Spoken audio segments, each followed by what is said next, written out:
फुला तो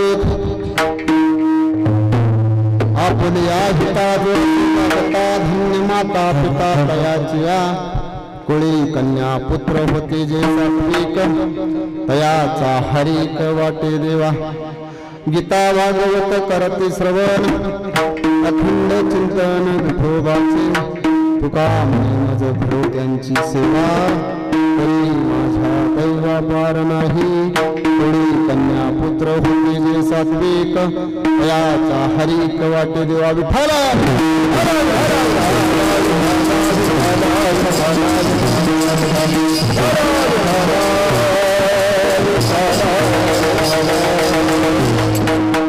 गणपती मौली सरदाता गुरुया दंडवत गुरुराया चरणी मस्तक ठेवल्या आपल्या स्तुतीला दैवमती नम विठ्ठला राजया पांडुरंगा नमो रुक्मिणी ज्ञानगंगा नमो पुंडलिका चंद्रभागा नमस्कार माझा रुक्मिणी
पंढरीचा देवराया दंडवत तुझे पाया जयांची केल्या स्मरण होय सकळ विद्या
भागवत करती श्रवण अखंड चिंतन विठोबाचे कुळी कन्या सात्विक तयाचा हरी देवा तुका म्हणे मज घडो त्यांची सेवा तुका म्हणे मज घडो त्यांची सेवा तरी माझ्या दैवा पार नाही कुळी कन्या पुत्र होती जे सात्विक तयाचा हरिक वाटे देवा विठ्ठला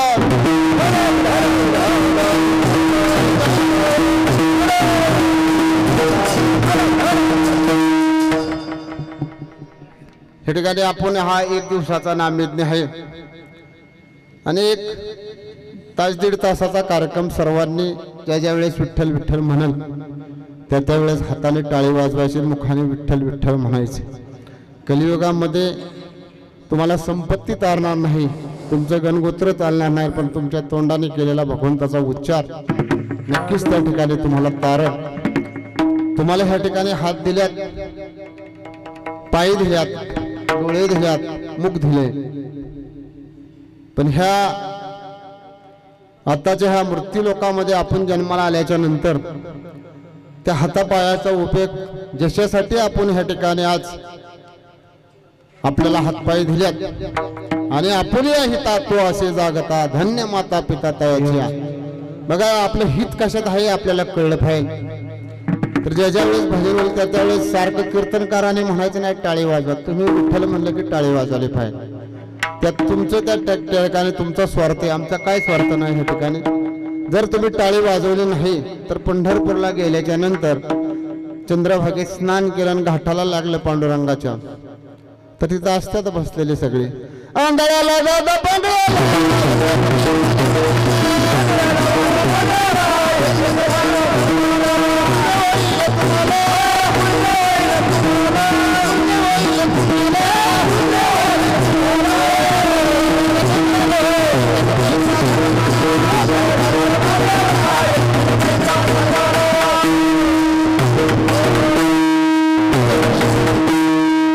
त्या ठिकाणी आपल्याला असं म्हणावं लागेल देवा अरे कुणीतरी द्या 1-1 पैसा. का तर म्हणता ह्या मृत्यू लोकांमध्ये जन्माला आल्यानंतर हात पाय सर्व दिला असताना त्या ठिकाणी आपल्याला कळलं नाही तर पुढच्या जन्मामध्ये नक्कीच आपल्याला तो जन्म प्राप्त होतो.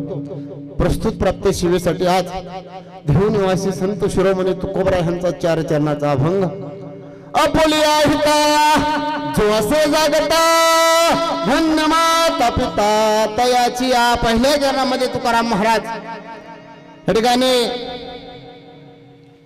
हिताचा उपदेश या ठिकाणी सांगतात की बाबा धन्यता कोणाला देतात की ज्या पोटी चांगले संतान जन्माला आल्यानंतर माता पितांना ह्या ठिकाणी धन्यता देतात. म्हणजे कोणी कन्या पुत्र होती जे सात्विकन तयाचा हरिक वाटे देवा. कुळाला येणारी म्हणली पहिली कन्या आणि मग पुत्र.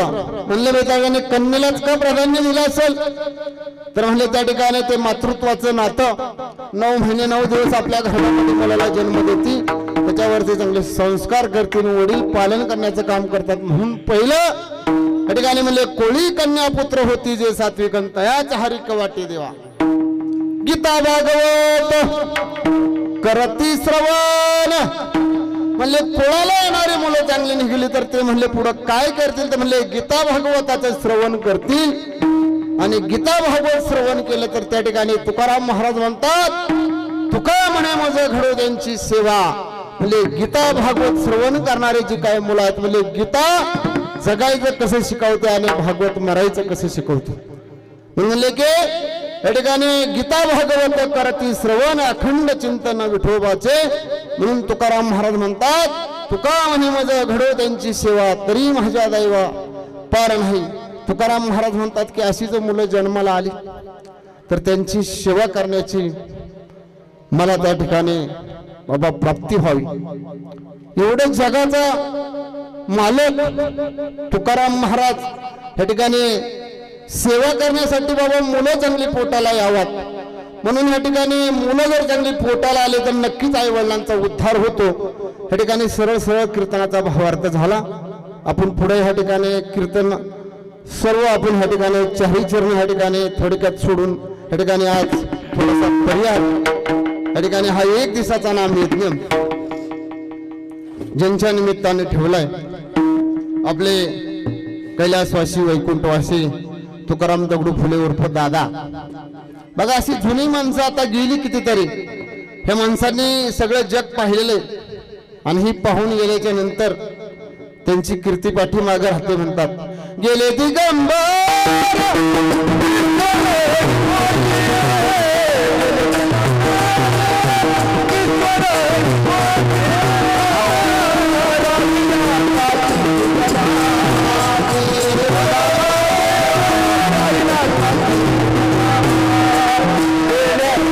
Yeah.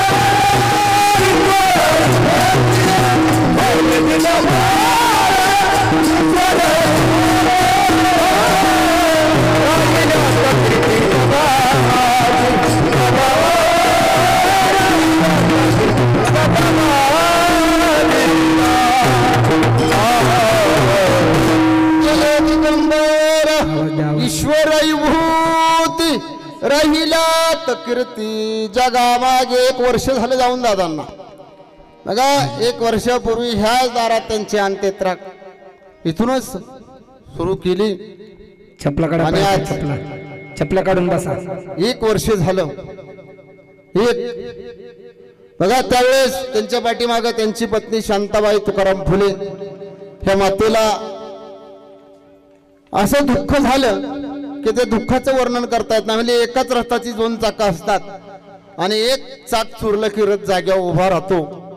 त्यांच्या पाठीमागे त्यांचे मुलं त्या ठिकाणी रवींद्र तुकाराम फुले माजी सरपंच.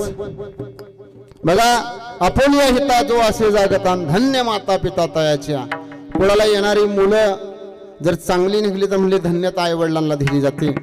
तसे आज हे वर्ष श्राद्ध ह्या ठिकाणी संपन्न करायचं म्हणजे नक्कीच त्यांच्या आईची शांताबाईची कूच धन्य असेल. म्हणून या ठिकाणी रविभाऊ सारखे मुलगा जन्माला घातला आणि विठ्ठल असे 2 भाऊ त्यांनी जन्माला घातले. त्यांची मुलगी कौशल्या सुरेश चौरे आणि अनुसयाबाई शेरबा वचकल पारुबाई वचकल, नातू अभिजित रवींद्र फुले, अभिषेक विठ्ठल फुले, नाती धनश्री मनीषा वडणे आणि कुमारी अंकिता विठ्ठल फुले.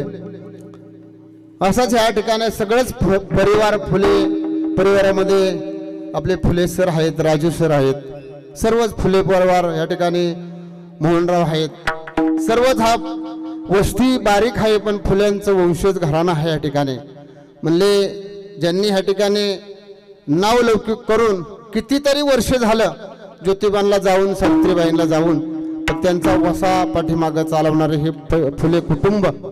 आणि त्यांनी आज ह्या ठिकाणी आपल्या वडिलांचं वर्ष श्राद्ध या निमित्ताने तुम्ही सर्वजण ग्रामस्थ नातेवाईक पाहुणे मंडळी इष्टमित्र असतील, सर्व महिला वर्ग असेल, आमचे सर्व टाळकरी असतील, पेटी मास्तर मृदंगमने सिस्टीमवाले असतील, व्हिडिओ शूटिंगवाले असतील, सर्वच आज ह्यांना आपण ह्या ठिकाणी अर्धांजली श्रद्धांजली अर्पण करण्यासाठी उपस्थित राहिल्याबद्दल मी तुम्हा सर्वांचे ह्या ठिकाणी फुले परिवाराच्या वतीने आभार व्यक्त करतो आणि धन्यवाद देऊन या ठिकाणी सेवेला सुरुवात करतो. विठ्ठल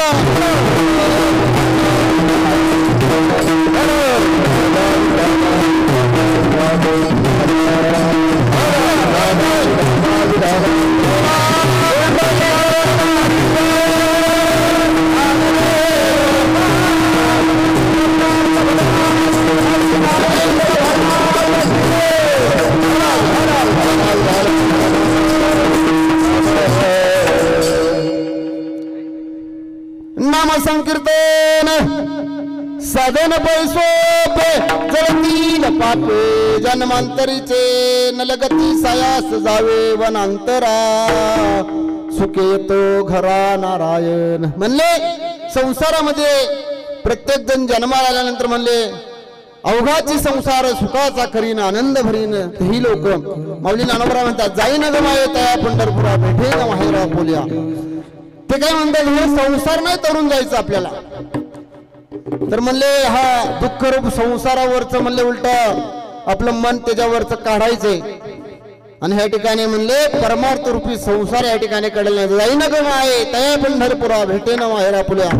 जे आपले मायबाप खरे आहेत ते पंढरपूरला आहेत म्हणले त्यांना भेटण्यासाठी माऊली म्हणले माझा हा संसार आहे. जगाचा मालक ज्ञानोबा असेल, त्या ठिकाणी निवृत्ती दादा असेल, सोपाना असेल, मुक्ताबाई असेल.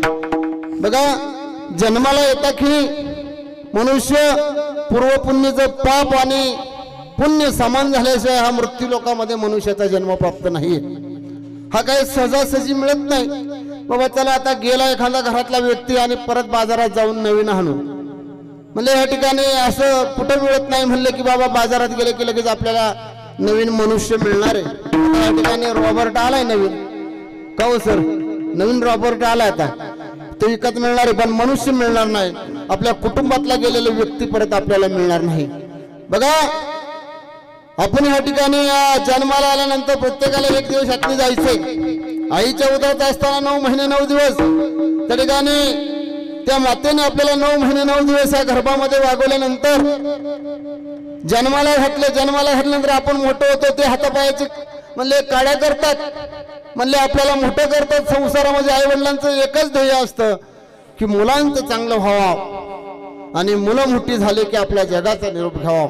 प्रत्येक गरीब असो श्रीमंत असो प्रत्येक कुटुंबामध्ये जन्माला येणारे आई वडिलांचं एकच ध्येय की मुलं कुठेतरी चांगल्या ठिकाणी कामाला लागावा, धंदा चांगला करावा, त्यांना संतती व्हावा असा विचार करत करत करत आपलं आयुष्य संपवणारे माता पिता एकदा निघून गेल्याच्या नंतर आपल्याला किती जरी आठवण झाली तरी त्या ठिकाणी भेटत नाही. म्हणून म्हणले ठाईस वैसोनी कराय चित्त आवडे अनंत आळवावा.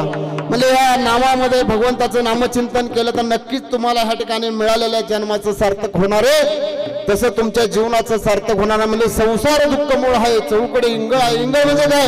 अरे म्हणजे मुलं बाळ आहेत ना, हा इंगळ आहे. म्हणले मुलगी लग्नाला आली, बापाला दुःख होतं, आईला दुःख होतं, परिस्थिती गरिबीची, लग्न करायचं कसं? म्हणजे इंगळ लागलात. म्हणजे संसार दुःखामुळ चौकडे इंगळ विश्रांती नाही कोठे, रात्रंदिवस तळमळ रात्रंदिवस तळमळे. म्हणून तुकाराम महाराज म्हणतात आपोलिया हिता जो असे जागता धन्य माता पिता तयाचे. ते म्हणतात की हित म्हणजे काय करायचं? मग आपल्या हिताला आपण जागा राहिले पाहिजे. एखाद्या घराला आग लागली आणि घराला आग लागल्याच्या नंतर बाप ओरडायला लागला पोहो बाहेर या आणि विहीर खांदायला सुरुवात करू आणि पाणी लागल्यानंतर घरी जाऊ, असा विचार करून उपयोग आहे का? त्याची आधीच व्यवस्था केली पाहिजे. दिव्यामधली वात जळत असताना त्यातलं तेल संपल्यानंतर विजली आणि विजल्यानंतर त्या ठिकाणी 2 किलो तेल आणून उपयोग आहे का? त्याची आधीच व्यवस्था केली पाहिजे. तुकाराम महाराज म्हणतात की आपल्या हिताचा विचार करा. म्हणजे आपोलिया हिता जो असे जागता धन्य माता पिता तयाचे. ज्यावेळेस आपल्या हिताचा आपण विचार करायला शिकताल हित ते करावे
करावे देवाचे चिंतन करोनिया मन शुद्ध व्हावे सकळांच्या पाया माझे दंडवत आपुलाल चित्त शुद्ध करा.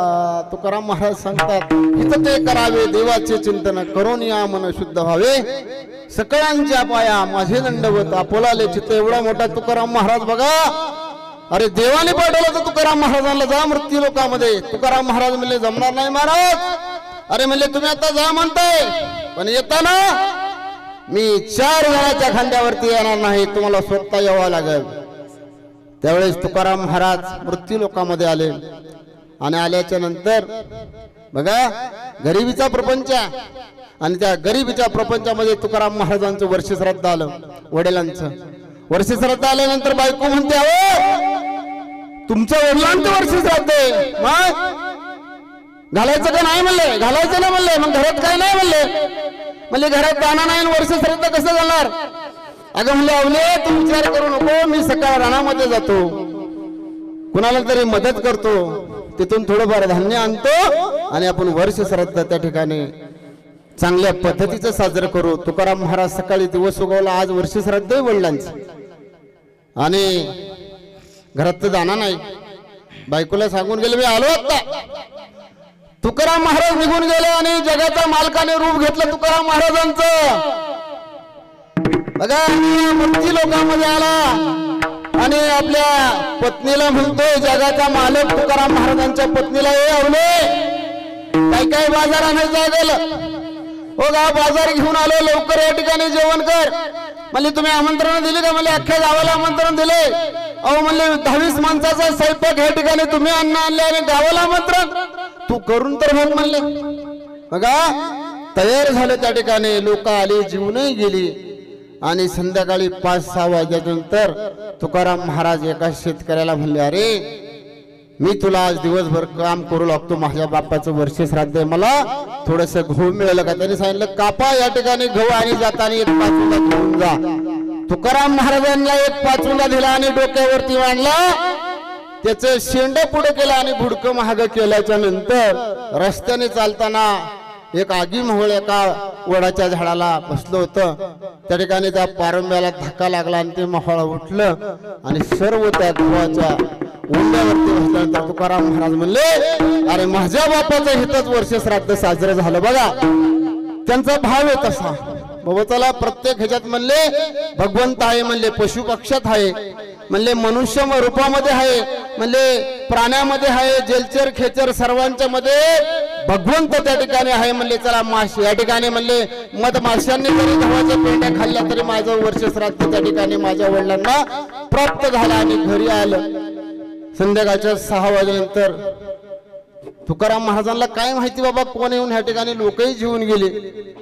आणि आल्याच्या नंतर म्हणले आवले हो गे गव्हाचा 1 पाचुंदा आणलाय, आता हे बडव आणि ह्याचं घर आणि त्या ठिकाणी पोळ्या वगैरे करून आपण नैवेद्य टाकून वर्ष श्राद्ध साजर करावं. म्हणले सकाळी किती लोक जीवन गेली तरी स्वयंपाक तसाच आहे. मग त्या ठिकाणी कोण आलं होतं? म्हणले तुम्हीच या ठिकाणी सकाळी बाजार आणला, मला म्हणले सगळीकडे आमंत्रण दिल्यात, लोक आली, जेवायला बसली, जीवनही गेली तरी स्वयंपाक शिल्लक. म्हणले अरे हा म्हणले मी नाही, म्हणले माझ्या जागेवर त्यांनी काम केले, जगाचा मालक स्वतः त्या ठिकाणी तुकाराम महाराजांच्या वडिलांचं वर्ष श्राद्ध करण्यासाठी आला. कशामुळे आला तर अभंगाच्या पहिलं त्यांना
जो असे जागता धन्य माता पिता तयाची.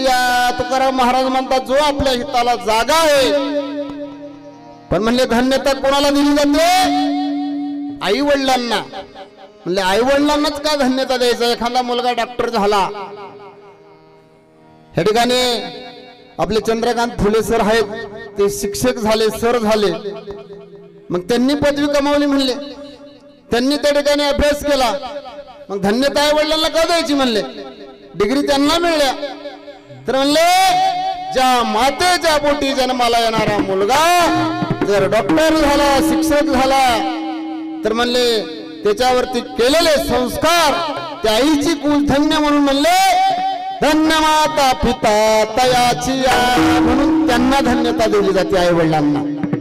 बघा ज्यावेळेस पैठणला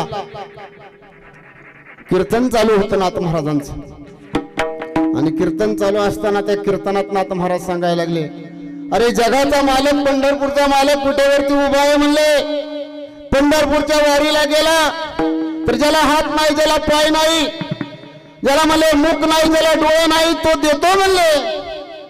असं कीर्तन चाललं. त्या कीर्तनामध्ये एक कुर्मदास नावाचा, ज्याला हात नाही पाय नाही, आणि त्याने हे श्रवण केलं आणि ऐकल्यानंतर पंढरपूरला दिंडी निघाली. दिंडी निघाल्यानंतर आईला म्हणलं, आई आता पंढरपूरला दिंडी निघाली. महाराजांनी सांगितलं कीर्तनामध्ये की ज्याला हात नाही, ज्याला पाय नाही, ज्याला डोळे नाही, ज्याला नाक नाही, त्या ठिकाणी तो पंढरपूरचा मालक म्हणले तिथे गेल्यानंतर देतो म्हणले. मला पंढरपूरला जायचे.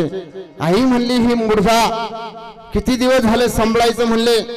10-15 वर्षाचा झाला म्हणले. याला उचलून न्यायचं, आंघोळ घालायची, त्याला हात नाही, जेवायला घालायचं. आई कंटाळून गेली होती. अरे म्हणले काय ऐकतो कुणाचं म्हणले. महाराज लोक फक्त सातवण करतात म्हणले. काय खरं त्यांचा पैसे कमवायचा धंदा आहे म्हणले. म्हणले ते सांगताल पाप केलं असं होतं, पुण्य केलं कसं होतं, काय खरं नाही म्हणले. येडायच का नाही म्हणलं. जायचंय मला आई काही कर पण मी जाणारच. जेवण त्या ठिकाणी कुर्मदास आईला राग आला. उचललं पोरगं पाठीत मांडलं आणि रस्त्यावरती नेऊन मांडलं. दिंडी आली, रस्त्याने दिंडी चालली. ज्ञानोबा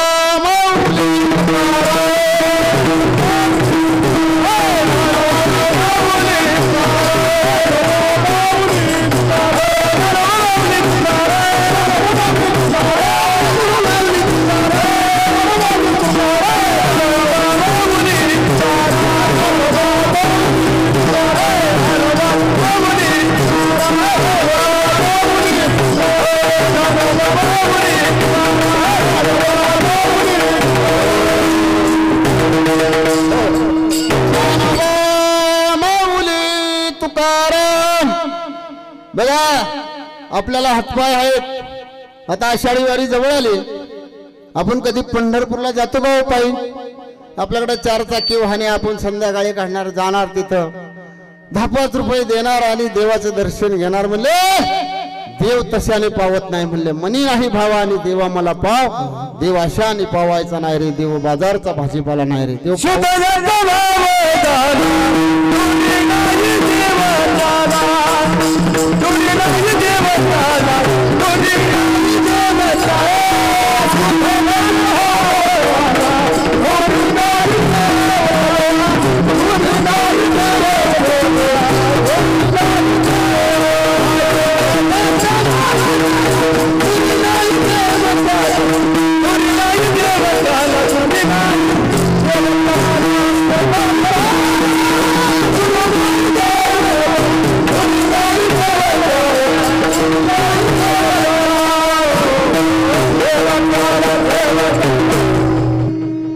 म्हणले मनात भाव असेल तर देव पावणार नाही म्हणले. कुर्मदास बघा हातपाय नाही, तो खरडत खरडत हे डांबरावरनं जर आता जायचं म्हणलं तर आपल्याला पायात चप्पल नसेल तेवढे चटक बसतात.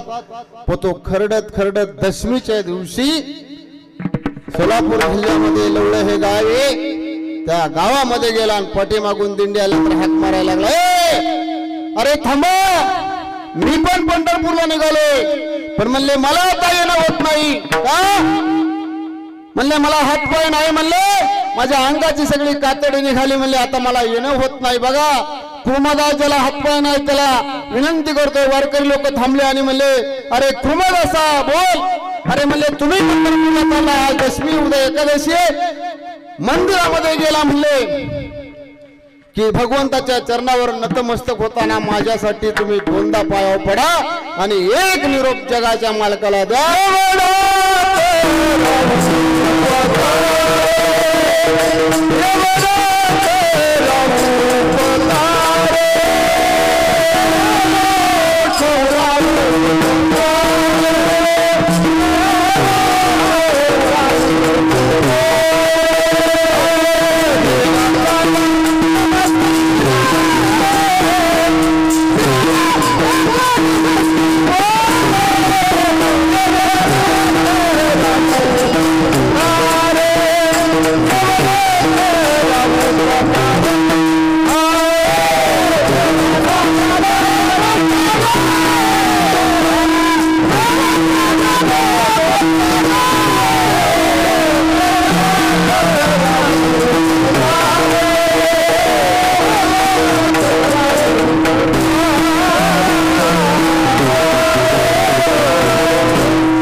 सांगा देवा नमस्कार हात जोडतो आणि विनंती करतो कुमादास वारकऱ्यांना. वारकरी देवळात गेले आणि पंढरपूरला गेल्यानंतर पांडुरंगाच्या दर्शन घेतलं आणि निरोप दिला.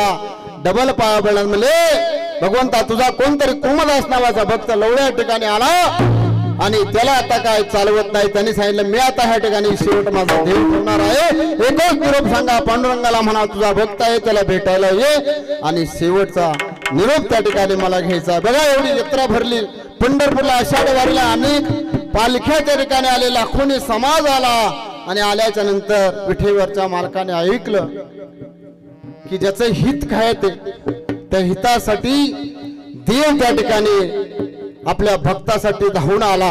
आल्याच्या नंतर ज्ञानोबा नामदेवरायांना म्हणले ज्ञानोबा नामदेवराया चला आपल्याला कुमादासाला भेटायला जायचे.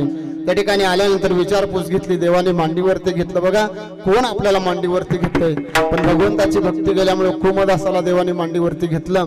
आपला पंचा काढला.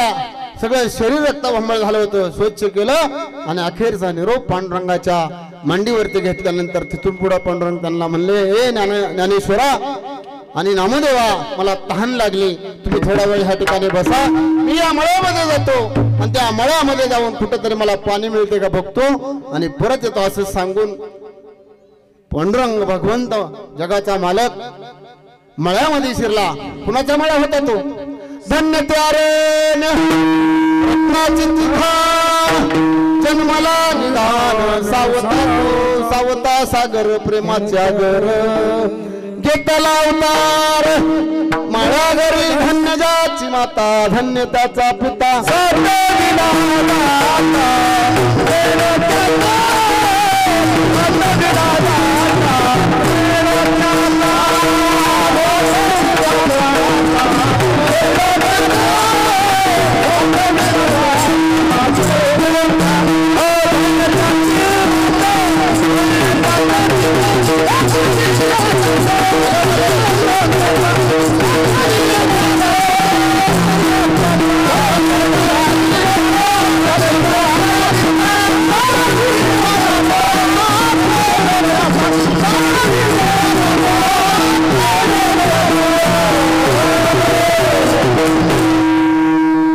धन्यजाची माता धन्य त्याचा पिता साठविला दाता त्रैलोक्याचा. रे दाता साठवला त्रैलोक्याचा. किती मोठं उदार अंतकरण असेल म्हणले. अरे ब्रह्मांडाच्या नायकाला साठवायचं हृदयात म्हणले किती आईची कुल धन्य असेल म्हणले. बघा त्या ठिकाणी गेले सावता महाराज त्या ठिकाणी मोठ हातात आम्हाती मोठ नाड पाणी सात फुल शांती सेवंती फुलली प्रेम जाई जुई ओली आणि मोठ चालली पाणी येते रस्त्याने पाटाने पाणी चालले. पुढून समोर येणारा गडी बघा चोपदार आहेत का चोपदार ह्यांच्यापेक्षा दानकाट 7 फूट उंचीचा गडी आणि असा काळा कुट्ट असा चालत आल्यानंतर मोठ चालली आणि सावता महाराजांना विचारतात तहान लागली पाणी मिळालं का? ह्या म्हणले पाणी चालले पाटाने. बघा सावता महाराजांनी ओळखला जगाचा मालक आहे. साध्या वेशात आलेला भगवंत आणि ज्या वेळेस भगवंत खाली झोपले पहिलं बघा पूर्वी पाटाला पाणी प्यायचे आडवं पडून नाही का. आपली मोठ चालली विहिरी मोटर चालले शेतकरी कुठं आऊ थाकत असला जायचं पाणी प्यायचं आणि पाणी प्यायला गेल्यानंतर कानामधले कुंडल त्या पाण्यात दिसायला लागले. मुकुट दिसायला लागल्यानंतर सावता महाराजांनी ओळखलं जगाचा मालक आणि मला विचारतोय पाणी पिऊ का. अंगावरती शारे आले सावता महाराजांच्या. सावता महाराजांनी मोठ सोडले आणि मिठी मारले सावता मला कुठंतरी लपव माझ्या मागे 2 चोर लागल्यात म्हणले. एक ज्ञान जाणणार आहे म्हणले आणि एक नाम जाणणार आहे म्हणले. 2 चोर आहेत म्हणले. ते चोर मी कुठं असले तरी मला शोधून काढताल. मग म्हणजे झोपाचा म्हणले गवताच्या वाप्यात नाही म्हणले. मग उसामध्ये जावा नाही म्हणले. मकाचा शेत त्यामध्ये जाऊन लपा नाही म्हणले. मग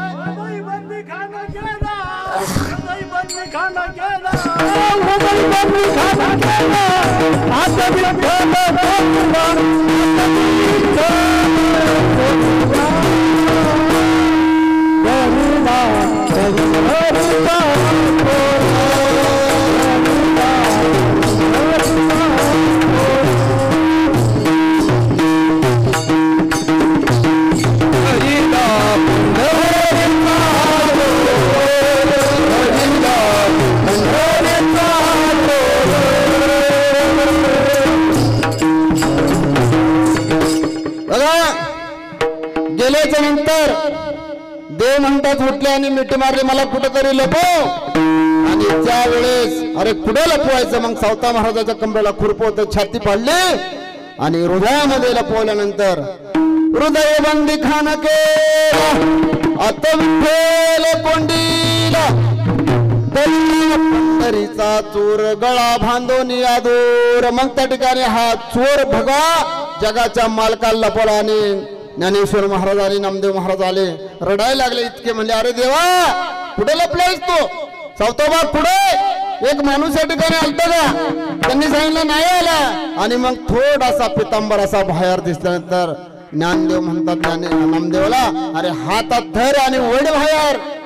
आणि तेव्हाही त्या ठिकाणी सावतोबाला विनंती करतात आता नको, मला तुझ्या हृदयामध्ये आता गरम व्हायला लागले, मला बाहेर काढ. माझा तहानेला हा नामदेव आहे, तो माझ्याशिवाय जगू शकणार नाही, ज्ञानोबा जगू शकणार नाही. आणि बाहेर काढला.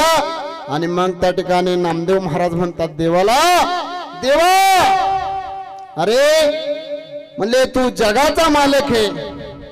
म्हणले या ठिकाणी म्हणले कुणाची उपमा कुणाला द्यावं म्हणले अग्नीपेक्षा वायू श्रेष्ठ आहे, म्हणले समुद्रापेक्षा जल श्रेष्ठ आहे, म्हणले वायूपेक्षा आकाश श्रेष्ठ आहे आणि आकाशापेक्षा ब्रह्मांड श्रेष्ठ आहे. म्हणले ब्रह्मांडापेक्षा श्रेष्ठ कोण आहे तर तुला ज्याने ह्या हृदयामध्ये लपवलं तो सर्वश्रेष्ठ आहे. म्हणले अपोलिया हिता जो असे जागता धन्य माता पिता तयाची. म्हणले ज्याच्या उदरामध्ये जन्म घेतला ती माता किती धन्य असेल. म्हणून पहिल्या चरणामध्ये तुकाराम महाराज सांगतात अपोलिया हिता जो असे जागता धन्य माता पिता तयाची. अभंगाचं दुसरं चरण.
पुत्र मग म्हणले कन्या, मग अशी सांगितलं माता धन्य, आता म्हणले कन्या धन्य. म्हणले अपोली हिता जो असे जागता धन्य माता पिता तयाची.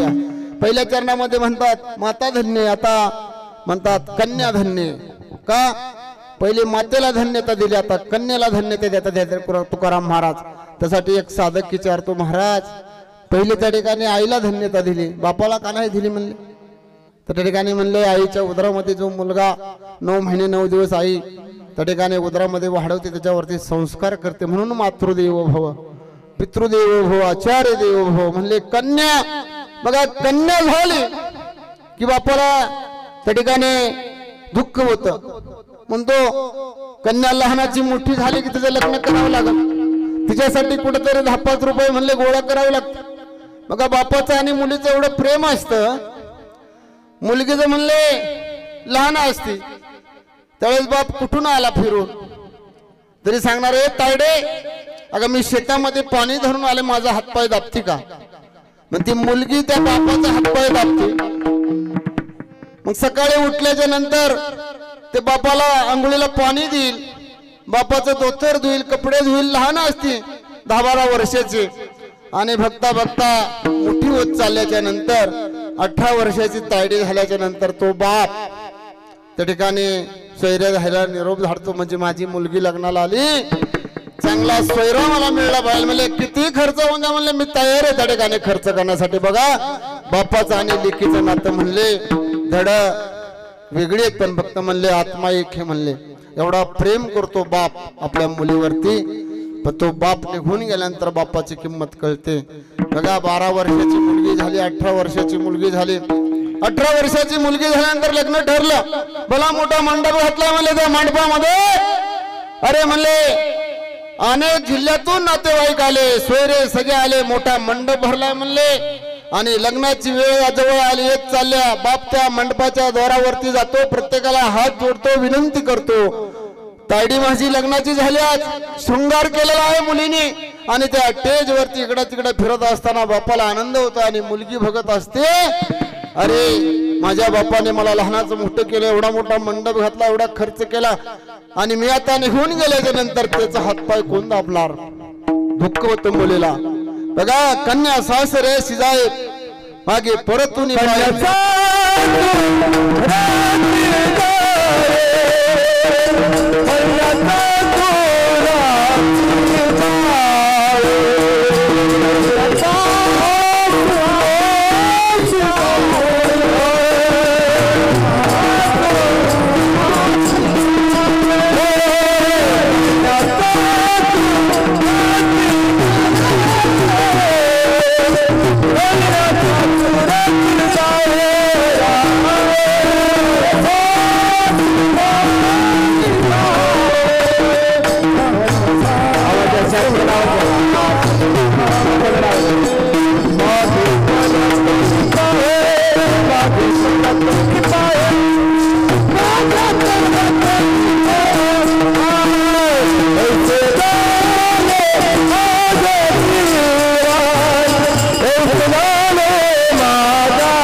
पाय पुढे निघाली. मागे बघते, बापाच्या हातामध्ये पिशव्या असतात.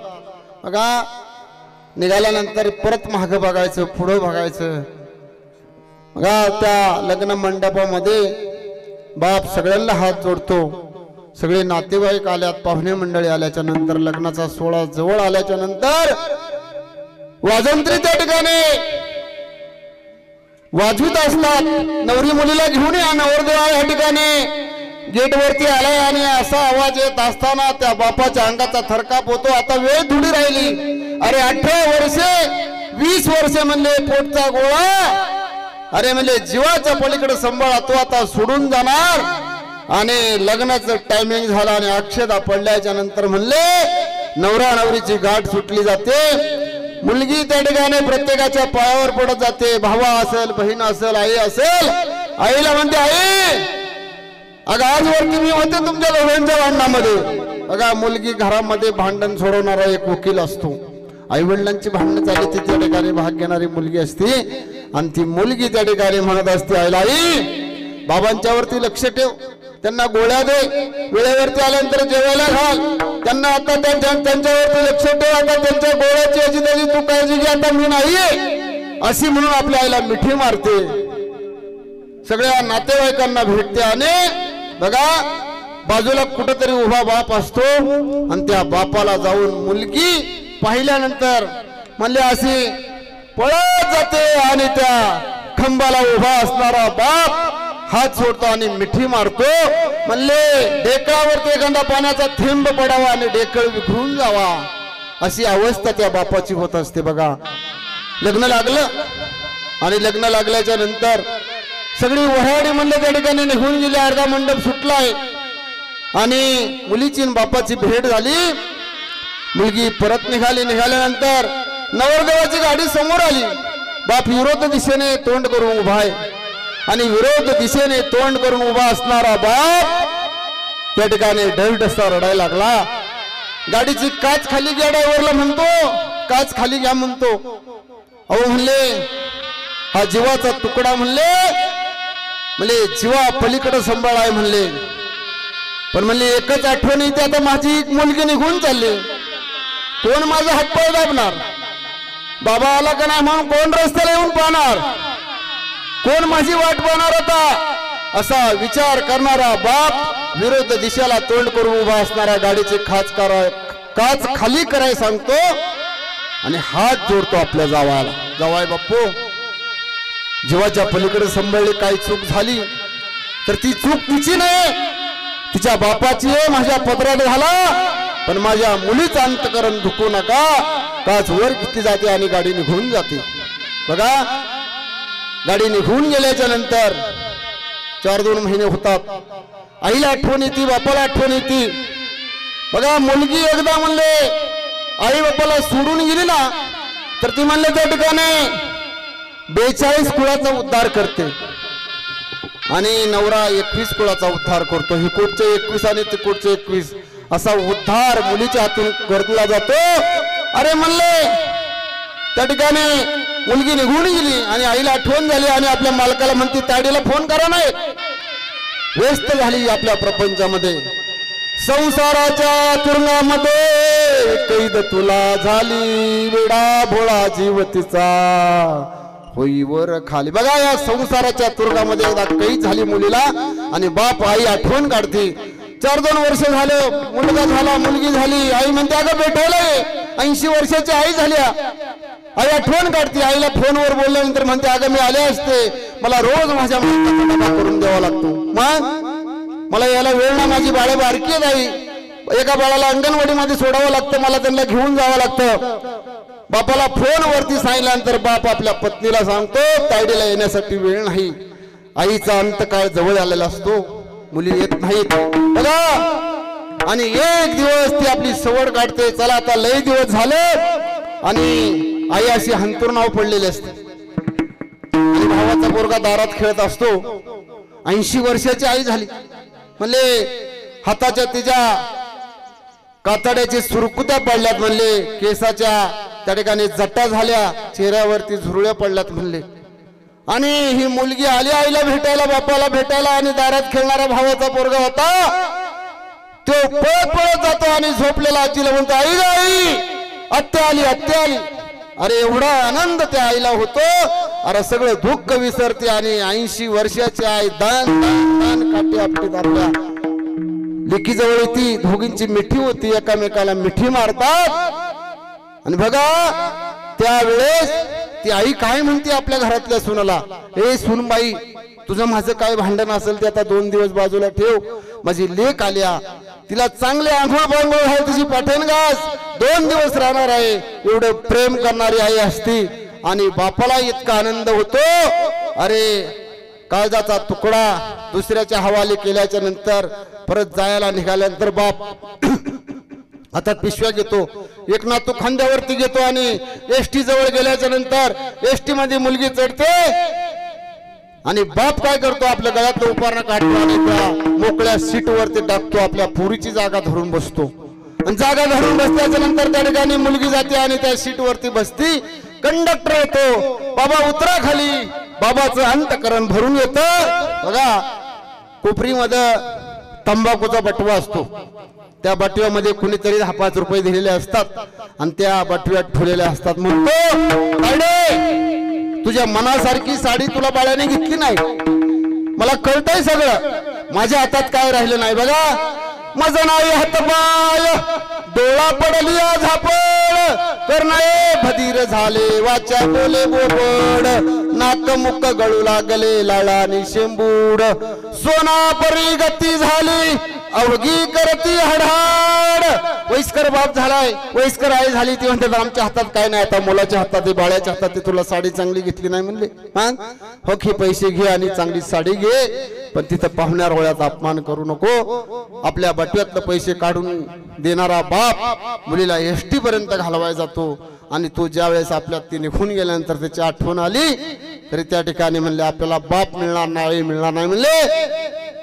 कोणी कन्या पुत्र होती जे सात्विक तयाच हरिक वाटे देवा एवढी कन्या ह्या ठिकाणी बापाचा उद्धार करते बघा शास्त्री उद्धार करते म्हणून या ठिकाणी कन्येला या ठिकाणी तुकाराम महाराजांनी धन्यता दिले म्हणले कोणी कन्या पुत्र होती जे सात्विक तयाचा हरिक वाटे देवा म्हणले कुळाला येणारी मुलं त्या ठिकाणी म्हणले पहिली मुलगी म्हणले त्या ठिकाणी धुनी कुळाचा उद्धार करते म्हणून धन्यता दिलेली आहे कोळी कन्या पुत्र होती जे सात्विक तयाचा हरिक वाटे देवा बघा हिरण्यकशिपूच्या पोटी भक्त प्रल्हाद जन्माला आला कसा आला हा राक्षस होता नारायण म्हणले की त्याला देवाचं नामचिंतन नको होतो आणि कयादू त्याची पत्नी होती एक दिवस म्हणला चला आता मी जातो एखाद्या झाडाखाली जाऊन त्या ठिकाणी तपश्चर्या करतो निघाल्याच्या नंतर बघा रस्त्याने निघाला आणि निघाल्याच्या नंतर एका नंबरावर नेलं होतं नारायण ते ऐकलं आणि तरी पुढे गेला नारदाचा आणि त्याचं इतकं वैर होतं की त्याने त्या ठिकाणी देवांचा एवढा त्याला राग होता की देवाचं नाव घेतलं की त्याची मस्तकाची आग पार म्हणली तळाची आग मस्तकाला जायची एवढा रागिष्ट आणि निघाला रस्त्याने निघाल्यानंतर पुढे एका झाडाखाली बसला आणि बसल्याच्या नंतर त्या ठिकाणी चिंतन करायचं ते पोपट झाडावर बसला होता आणि तो पोपट नारद म्हणायला लागला घरी परत आला निघून म्हणला अरे काय नारदाचं सारखं नाव घेतात पक्षी पण घेतात दगडावरती दिले घरी आला काय तू म्हणले अहो तुम्ही तपश्चर्या गेलता काय परत आला म्हणले सारखं नारायण तो पक्षी म्हणायला लागला मग काय म्हणत होता नारायण काय म्हणत होता नारायण संध्याकाळपर्यंत त्या कयादूने वधून घेतलं आणि संध्याकाळी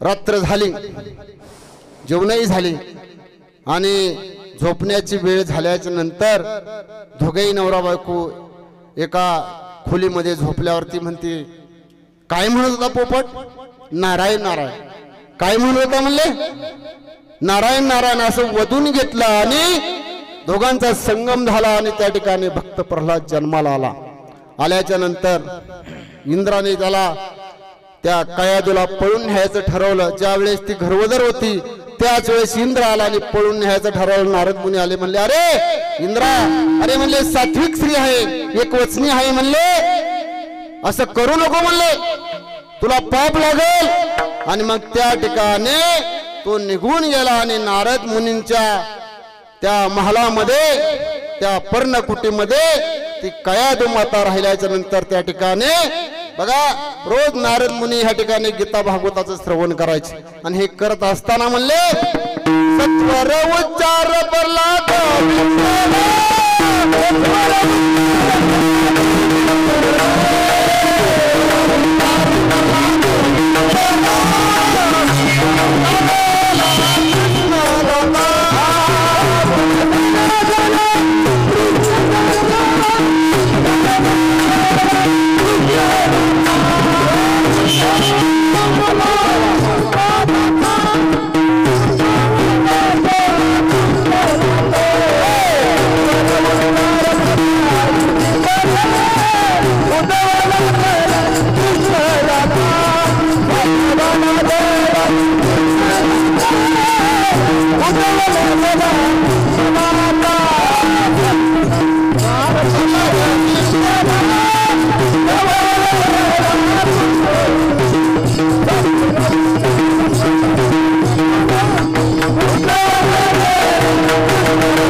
सत्वर उच्चार प्रल्हाद बिंबला उद्धवा लादला कृष्ण दाता भगा भगवंत कृष्णाचे उपदेश ऐकून त्या ठिकाणी कयादूला प्रल्हादासारखा मुलगा झाला म्हणून म्हणले कोळी कन्या पुत्र होती जे सात्विक तया हरिक वाटे देवा म्हणले कुळाला येणारी मुलं सात्विक निघाली तर म्हणले ते काय करतात अभंगाच्या 3ऱ्या चरणात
करती श्रवण अखंड चिंतन विठोबाचे अरे म्हणले कुणाला येणाऱ्या मुलांनी म्हणले गीता भागवताचं श्रवण केलं पाहिजे म्हणले गीता काय शिकवते म्हणले गीता जगायला शिकवते आणि भागवत मरायला शिकवते म्हणले बघा अर्जुनाला श्रीकृष्णाने गीता सांगितले अरे म्हणले तू जर या ठिकाणी हे गीतेचं ज्ञान घेतलं तर म्हणला ह्या पृथ्वीचा राजा होशील म्हणले तू बघा त्या ठिकाणी अर्जुनाला ज्ञान दिलं त्याने ते ज्ञान घेतलं म्हणून त्या ठिकाणी अर्जुनाने कुरुक्षेत्रावरती युद्ध केल्यानंतर त्यांना त्या ठिकाणी विजय मिळवला पण त्या ठिकाणी कौरवांना पराजय व्हावं लागलं का तर म्हणले गीतेचं श्रवण करा गीता भागवत करती श्रवण अखंड चिंतन विठोबाचे भागवत कसं करायचं म्हणजे प्रत्येकाला 7 दिवसात मरायचे म्हणले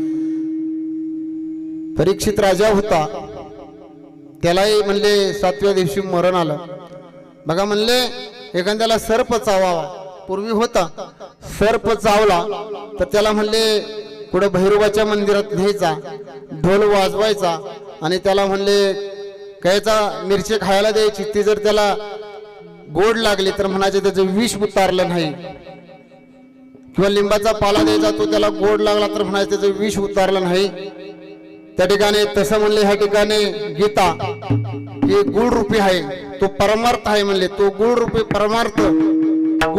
परमार्थ म्हणले खाल्ला तर तो जर कडू लागला तर म्हणले याचं सर्पाने चढलेलं विष उतरलेलं नाही आणि म्हणले लिंबाचा कडूपाला खाल्ला तो जर गोड लागला तर म्हणले कडू संसार माणसाचा ह्या ठिकाणी तुटला नाही म्हणले म्हणून म्हणले की गीता भागवत करती श्रवण अखंड चिंतन विठोबाचे बघा मीराबाई एका राजाची कन्या होती वेळ आपला संपत आलाय या ठिकाणी अर्ध्या तासात आपल्याला सेवा संपवायच्या सर्वांनी ह्या ठिकाणी आपलं ध्यान तन मन एकत्र करा 15 ते 20 मिनिटांमध्ये आपल्याला ह्या ठिकाणी कीर्तनाशिवाय असा परत तुम्हाला योग येणार नाही मलाही योग येणार नाही म्हणले वर्ष श्राद्धाच्या कीर्तनामध्ये आपण वर्ष श्राद्ध का करतो कशासाठी करायचं मी थोडक्यामध्ये तुम्हाला माहिती सांगेन बघा या ठिकाणी मीराबाई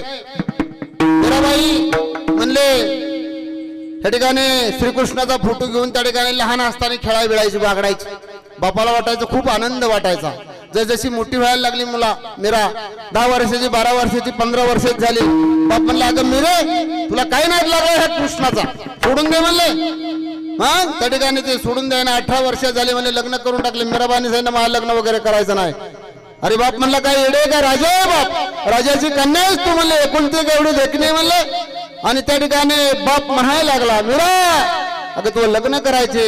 मग त्या ठिकाणी पाहुणे मंडळी बघायला तर मीरा त्या ठिकाणी पुढे बसत नसं, पाठीमागं जायची, थांबायची, रडायची. नकोय 20 वर्षाची मीराबाई झाली, 25 वर्ष झाली, लग्न कराना. राजाने ठरवलं, अरे ह्या मीराबाईला म्हणले 20 बाजून मारून टाकायचे. बघा बाप एक वेळेस वैतागतो. आताच्या काळामध्ये बघा पळून गेलेल्या मुली असतात, बापाला एवढं दुःख होतं. म्हणजे कुठेतरी ट्रॅक्टरवरती ड्रायव्हर असतोय, कुठेतरी वीटभट्टीव काम करतोय, कपडे चांगले घातले. आताच्या तरुण पोरी म्हणले 16-17 वर्षाच्या पाहतात आणि त्याची गाडी पाहतात, त्याचे कपडे पाहतात, त्याचे केस पाहतात आणि निघून जातात. अरे 2-4 महिने प्रेम करून ज्या बापाने 18-20 वर्ष सांभाळलेला असतं, ज्या आईने हाताचा पाळणा नेत्राचा दिवा केला असतो, एक वेळेस उपाशी राहणारी आहे आपल्या मुलीसाठी. म्हणले बाबा तिच्या कपड्यासाठी आपले देवबान त्या ठिकाणी हरपून 4 भाकरी असल्या तर सगळे मुलांना घालायची, उपाशी राहायची. आणि एवढं कष्ट सोसून जर एखादी मुलगी निघून गेल्याच्या नंतर त्या बापाला वाटतं जगण्यात काय अर्थ नाही, विष प्यावा. तशी मीराबाई लग्न कराना 25 वर्ष झाली म्हणतात राजाला वाटलं हिला 20 बाजून मारून टाकावा, ठेवून उपयोग काही नाही. मीराबाई ऐकाना रात्रंदिवस मीराबाई भजन करायची. आणि राजाने 20 टाकला आणि विषाचा पेला त्या ठिकाणी मीराला पेयाला दिल्यानंतर म्हणले विष का पेला राजाजी ने बेजा पिवत मीरा हसी रे, पग घुंगरू बांध मीरा नाचे रे, पग घुंगरू बांध मीरा नाचे रे. अरे पग घुंगरू बांध नाचायला लागले आणि गलास घेतला आणि पेत राहिली, काहीच झालं नाही तिला त्या विषयाने. का तर म्हणले ते श्री कृष्णाचं श्रवण करत होते, भगवंताचं. म्हणले भगवंताचा तिला छंद लागला, राधा राधा कृष्ण राधा राधा कृष्ण राधा, रात्रंदिवस त्याच लागला. आणि मग मीराबाई मोठी झाल्याच्या नंतर एका वनामध्ये गेली, त्या ठिकाणी पर्णकुटी तयार केली, एक दासी ठेवली त्या ठिकाणी. दासी ठेवल्यानंतर ती दासी रोज यायची, ती पर्णकुटी साफ करायची, जेवण घेऊन यायची. मीराबाई जेवायची, चिंतन लागलं. आणि एक दिवस त्या दासीचा मुलगा 10-12 वर्षाचा दासी संघ येत असताना तिने मीराबाईला पाहिलं आणि एवढं आकर्षित सुंदर देखणं रूप पाहिल्यानंतर तो मुलगा घायल झाला, मला हिच्या संगत लग्न करायचं. मला घरी आला आणि आई आजारी पडली. 4 दिवस मुलगा डबा घेऊन जायचा. 4 दिवसाने आई डबा घेऊन त्या ठिकाणी आल्याच्या नंतर घेऊन गेल्यानंतर मुलगा बोलाना चालाना. म्हणले काय झालं रे तुला, 4 दिवस झाले डबा घेऊन जातो, आज मी गेले तर का बोलत नाही. तर तो म्हणायला आई सांगू का तुला, तू रागवणार नाही ना, सांग. म्हणले अरे जूचीचा डबा घेऊन जाते मीराबाईचा, राजाच्या कन्याचा, मला तिच्या संग लग्न करायचं. अरे म्हणले नालायक करट्या, तुला काय अक्कल आहे का, मुलगी कुणाची, राजाची, ती कोण मीराबाई, तू कोण, एका दासीचा मुलगा. अरे नाही जमणार. मुलाने ध्यास घेतला आणि आई आजारी पडली. आई आजारी पडल्यानंतर रोज जायची डबा घेऊन आणि मीराबाई विचारायची, का हो तब्येत ठीक नाही का, बोलत नाही, चालत नाही. 1 दिवस झाले, 2 दिवस झाले, 4थ्या दिवशी म्हणले काय म्हणा ते सांगा, कशाची अडचण आहे. मीराबाई म्हणली कशी सांगू, सांगा तर तुम्ही आम्हाला जिवंत ठेवणार नाही. म्हणले सांगा. म्हणले वचन द्या. सांगते. वचन दिला आणि सांगितलं माझ्या मुलाचं प्रेम तुमच्यावरती झडले. मीराबाई म्हणले आनंद आहे, ठीक आहे. म्हणले तुमच्या मुलाला घेऊन या, मी त्याच्या संग लग्न करायला तयार आहे. मग बघा मीराबाई संग लग्न करणारा दासीचा मुलगा त्या ठिकाणी ती दासी तयार झाली आणि मीराबाईच्या पशी ह्या मुलाला नेला. तर तिने सांगितलं बाळा तुला माझा छंद लागलाय, तुला माझं रूप आवडलंय, मग मी तुझ्याशी लग्न करणार आहे. पण म्हणले माझी एक अट आहे. काय अट आहे म्हणले ह्या समोर दिसणाऱ्या पिंपळाच्या झाडाच्या वट्यावरती तू बसायच, समोर हा भगवान श्रीकृष्णाचा फोटो घ्यायचा आणि रात्रंदिवस त्याचं चिंतन करायचं. 8 दिवस राधा राधा कृष्ण राधा राधा कृष्ण गोपाल कृष्ण, 8 दिवस चिंतन करायचं. 8व्या दिवशी तुझ्या गळ्यामध्ये मी हार घालणार. बघा प्रेमापोटी बेभान झालेला मुलगा त्या ठिकाणी बघा प्रेम असतं म्हणले वेडा असतं, काही करायला तयार असते ती, म्हणून पळून जातात म्हणले. पण त्या ठिकाणी विचार करत नाही. म्हणून या ठिकाणी तुकाराम महाराज म्हणले अरे पहिला विचार करा, विचार क्षणोक्षणी हाची करावा, विचार तरावया पार भव सिंधू, नसिवंत देह जाणार सकळ आयुष्य खातो काळ सावधान. त्या मुलाला विचार करायला सांगितला. त्या ठिकाणी मीराबाईने विचार कर, 8 दिवस या ठिकाणी बसावं लागेल आणि 8व्या दिवशी मी माळा घालते. पण त्या ठिकाणी भगवंताचं नामचिंतन तुला घ्यावं लागेल. ठीक आहे म्हणला. बसला. 1 दिवस झाला, 2 दिवस झाला, 3 दिवस झालं, 4 दिवस झालं. बघता बघता 8वा दिवस मीराबाईने हार आणला. म्हणले आता या ठिकाणी मी हारले, म्हणले ह्याला आता हार घातला पाहिजे. मीराबाई त्या ठिकाणी गेले आणि हार घालायचा तर त्याने हात धरला. म्हणलं काय करताय? नाही म्हणले या ठिकाणी माझं श्रवण झालं भगवंताचं आणि माझ्या बुद्धीमध्ये बदल झाला. म्हणले मी आता हे सगळं विसरून गेले. म्हणले गीता भागवत करती श्रवण अखंड चिंतन विठोबाचे. म्हणले भगवंताच्या नामचिंतनामध्ये तुम्ही जर मग्न झाला तर तुमच्यावरती कुठल्या प्रकारचं संकट आलं तर त्या ठिकाणी म्हणजे दूर होईल. म्हणजे मागे पुढे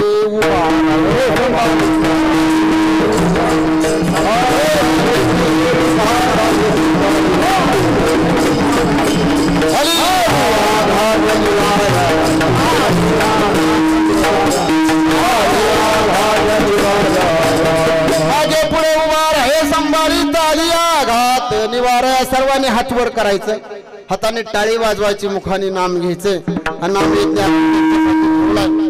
त्या ठिकाणी तुकाराम भाऊ त्यांना तुकाराम महाराज म्हणून आपण गठीवर ते त्या ठिकाणी स्वर्गामध्ये हा सोहळा पाहतात. आत्मा गेलेला 1 वर्ष झालं त्याला त्या ठिकाणी म्हणले लगेच दुसऱ्या योनीमध्ये स्थान नाही, त्यांचा प्रवास चालू आहे. बघा 2 मिनिटात सांगतो की 16 संस्कार केले जातात माणसाच्या जीवनावरती आणि ते संस्कार केल्याच्या नंतर पहिला म्हणले जन्म झाला की बारसं केलं जातं 1 संस्कार, दुसरा लग्नाचा 16, तिसरा म्हणले अंत्यविधी दशक्रिया. म्हणजे आज आपण ह्या ठिकाणी हा पिंडदान विधी केलाय. पिंड पदावरी हिला आपोल्या करी माझे झाले गयावर जन फिटले पितराचे ऋण. आज त्या ऋणात मुक्त व्हायचे. म्हणजे केले कर्मांतर बोंब मारले हरिहरा तुका म्हणे माझे भार उतरले वरचे. आज त्यांच्या मुलांनी त्यांच्या वडिलांचं उज उतरले. रविभाऊ असेल विठ्ठल असेल बघा म्हणजे पिंड पदावरी. आज ह्या ठिकाणी तुकाराम महाराज म्हणतात पिंड हा उष्ण आणलाय. म्हणजे पंचतत्वाचं शरीर आहे हे कुणी ह्या ठिकाणी म्हणले त्या ठिकाणी हा ध्येय म्हणले मातीचा तो मातीलाच मिळाला. म्हणजे पृथ्वी तेज आकाश आणि वायू 5 तत्वाचं हे शरीर त्या ठिकाणी ते 5 तत्व आज बघा सूर्य पृथ्वी तेज आकाश आणि वायू त्या ठिकाणी साक्षीला आज त्यांचा आज न्याय निवाड्याचा कार्यक्रम तुकाराम महाराजांना आज आपल्या ते जाऊन 1 वर्ष झालं. त्या ठिकाणी त्यांना आज दुसऱ्या योनीमध्ये जागा मिळताना मग त्या ठिकाणी त्यांचा मेहुणा नाही, बायको नाही, बहीण नाही, भाऊ नाही म्हणले त्या ठिकाणी कुणी नाही म्हणले. तुटला आयुष्याचा दोरा ए रे वाव का पसारा टाकून पळती रांडा पोरे अंत होती पाट मोरे चोखा म्हणे भजित खो माझे माझे म्हणती घर. तुकोबा म्हणतात अरे हे फजिती नुसती या संसार म्हणजे म्हणले फजित खोरे आणि ह्या घरामध्ये राहणारे चोर येत ना म्हणले ते कुणी कुणाचं नाहीत म्हणले. त्या ठिकाणी म्हणले नको नको म्हणा गुंडूया जाळ काळाला जवळ ग्रासावळा काळाची नावडी पडेल बा जेव्हा सोड विरा तेव्हा माये बाप. त्या ठिकाणी माये बाप सोडवत नाही, पुन्हा सोडवत नाही. आज त्यांना दुसऱ्या जागा देत असताना म्हणले बघा 3 संस्कार झाले. पहिले जन्माचा झाला, लग्नाचा झाला, अंत्यविधी 13वा 10वा आणि आजचा होणारा हा विधी. हे 3 संस्कार झाले की 13 संस्कार 13 दिवस करायचे. अशी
दिस गोड व्हावा, शेवट गोड झाला पाहिजे बघा. घरात किती मंडळी असू द्या, किती पैसा असू द्या, वाडका असू द्या, बघा जोपर्यंत जवानी आहे ना, म्हणजे वृद्धपण तुझा पुढची गती काय होणार, डॉक्टर काय करणार, वैद्य काय करणार, मायेचा बाजार प्राण्या मायेचा बाजार. बहीण कोणाचे कोणाचे कुणी तुझे नव्हे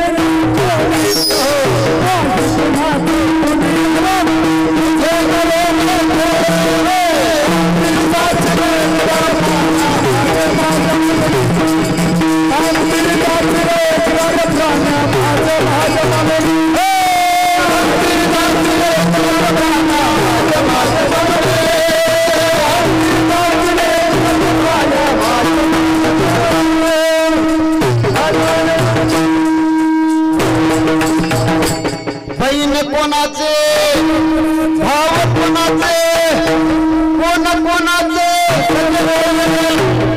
मेला मागे सर्व अरे मेला नंतर धागे दोरे. चुकोबा महाराज म्हणतात, चुकोबा तुटला आयुष्याचा दोरा, एरी वावगा पसारा. म्हणले एकदा दोरा तुटला, जोडता येत नाही. म्हणले एकदा झरक्यात ऊस घातला आणि त्याचा रस तयार झाला, त्याची साखर तयार झाली, परत ऊस तयार होत नाही. म्हणले तसा म्हणले एकदा हा देव गेला, म्हणले मातीला मिळाला, परत त्या ठिकाणी तो म्हणले तुका म्हणे त्या ठिकाणी म्हणले त्या गर्भवासामध्ये परत ह्याला जन्म प्राप्ती होत नाही. म्हणले 16 संस्कार झाले, 3 संस्कार सांगितले तुम्हाला, जन्माचा संस्कार, लग्नाचा संस्कार आणि अंत्यविधी, आणि 13 दिवस म्हणले त्या ठिकाणी 13वा वस्तूवर 13 दिवस त्या लावलेल्या समयपशी आपण रोज ज्ञानेश्वरी वाचा, हरिपाठ, रामकृष्ण हरी भजन घ्या, असे संस्कार 16 झाले की आत्म्याचा प्रवास चालू होतो. वर्षी श्राद्ध का करायचं मी थोडक्यात सांगतो. आणि आत्म्याचा प्रवास चालू असताना खडतर रस्त्यात म्हणले चांगलं कर्म केलं असेल तर चांगला रस्ता आहे, वाईट कर्म केलं असेल तर म्हणले 16 रस्ते आहेत. बघा चांगलं कर्म केलं असेल आपण तर आपल्याला चांगल्या रस्त्याचा प्रवास. चांगलं कर्म म्हणजे काय केलं करायचं म्हणले बघा मनुष्य या ठिकाणी जन्माला येतो ना, म्हणलं आईचं पुण्य असेल तर म्हणले कुळाचारी मुलगा जन्माला येतो, बापाचं पुण्य असेल तर म्हणले त्या ठिकाणी विद्वान मुलगा जन्माला येतो, आणि स्वतःचं पुण्य असेल तर भाग्यवान मुलगा जन्माला येतो, आणि कुळाचं पुण्य असेल तर म्हणले उदार अंतकरणाचा मुलगा जन्माला येतो. मग म्हणले त्या ठिकाणी 16 संस्कार झाल्याच्या नंतर हा आत्म्याचा प्रवास. म्हणले आपण आपल्या हातून चांगलं कर्म करायचं. काय कर्म करायचं म्हणले परमार्थ. काय परमार्थ करायचं सांगितलं म्हणले ठाईस वैसोनी करा एक चित्त आवडे अनंत आळावा. तुकाराम महाराज म्हणतात त्या ठिकाणी बसले ना तुम्ही, संध्याकाळी बसा म्हणले, आणि तुम्ही संध्याकाळी बसल्यानंतर आळंदी कशी म्हणले इथून गेला, प्रवास केला, गाडीतून उतरला, खाली आला, मग त्या ठिकाणी बाबा आल्याच्या नंतर हैबत बाबांच्या पायरीपाशी आला, हैबत बाबाला नमस्कार केला, पायरीला हात चाला, हात गेला, त्या ठिकाणी म्हणले जाळीचं कंपाऊंड आहे त्यातनी फिरत गेला नंतर म्हणले माऊली ज्ञानोबरायांच्या समाधीजवळ गेल्याच्या नंतर समाधी पाहिली, नतमस्तक झाला, बाहेर आला, मारुती मंदिराचं दर्शन घेतलं, फिरून आला, कळसाला प्रदक्षिणा घातली, त्या ठिकाणी दर्शन घेतलं, आणि सोन्याचा पिंपळ आहे म्हणले त्याला 7 प्रदक्षिणा घाला म्हणले, आणि त्या ठिकाणी माऊलीच्या पुढे नतमस्तक व्हा म्हणले. झोपताना एवढंच आठवा म्हणले, रोज कुठल्या देवाला जात तुम्ही आणि आठवायचं म्हणले रोज. त्या ठिकाणी आपण जसं घरी क्रिया करतो, सकाळी उठतो, आंघोळ करतो, जेवतो, नाश्ता करतो, बाहेर कुठं जातो, फिरून येतो, या महाराज या, आणि फिरत असताना बघा तसं म्हणले माऊलीच्या ठिकाणी रोज झोपताना तुम्ही हे जर केलं, झोपताना म्हणले ठाईस, तुकाराम महाराज काय म्हणतात ठाईस बैसोने, कुठल्याही देवाचं नाम घ्या, पंढरपूरला घ्या, चंद्रभागेमध्ये गेला, स्नान केलं, घाटाने वर आला, नामदेवाची पायरी लागली, त्या पायरीचं दर्शन घेतलं, समोर गेला, मुखदर्शन झालं तरी मुखदर्शन घेतलं, बाहेर आला, प्रदक्षिणा घातली, आठवा म्हणले हाच तुमचा परमार्थ आहे म्हणले. हा परमार्थ तुम्ही केला की म्हणले तुम्हाला चांगली वाटे. पण म्हणले तुम्ही एखाद्याचं धन लोभावलं, एखाद्यावरती वाईट नजर ठेवली, एखादी स्त्री रस्त्याने चालली म्हणले तिच्यावरती वाईट नजर ठेवली तर म्हणले त्या ठिकाणी तुम्हाला पाप होणार आहे. म्हणले कुणाचा बांध करू नका, बांधासाठी भांडणं करू नका. आपल्या समाजामध्ये बांधावर भांडणं चालतात. अरे म्हणले बापाची पिढी गेली, आज्याची गेली तरी भांडणं चालत म्हणले. आजा मेला पंजा मेला बाबा मेला पंजा मेला बाबा मसा मेला